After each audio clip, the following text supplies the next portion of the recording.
show my bag that I use in different bag.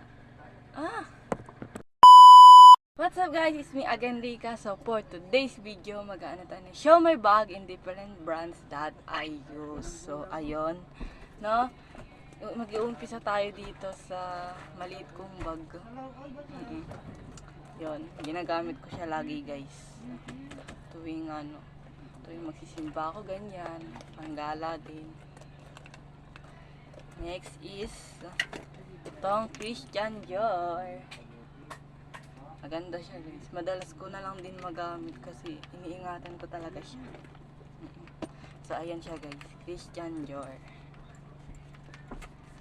Next is itong malaking bag. Hindi ko alam kung anong brand to, no? Pero ganyan siya guys. Pang pasok sa school yan. Ganda siya. Ginagamit ko din madalas. So, ang next is itong Gucci. Ito, hindi ko na masyadong nagagamit to guys kasi may mga nakatago na akong mga dito. Alam nyo na yon. Bawal na natin banggitin, baka mabantayan ni YouTube. So,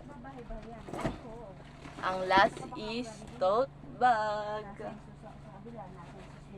Ito guys, madalas ko rin gamitin. Yung mga papeles pa ako dyan. Diba? Nagpasensyaan nyo na yung background ko, maingay dito guys. So ito talaga yung mga So ayun lang muna guys, no? Bago tayo mag-end, huwag kalimutan rin follow ang aking social media.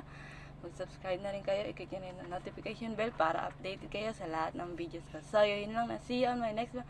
Bye guys!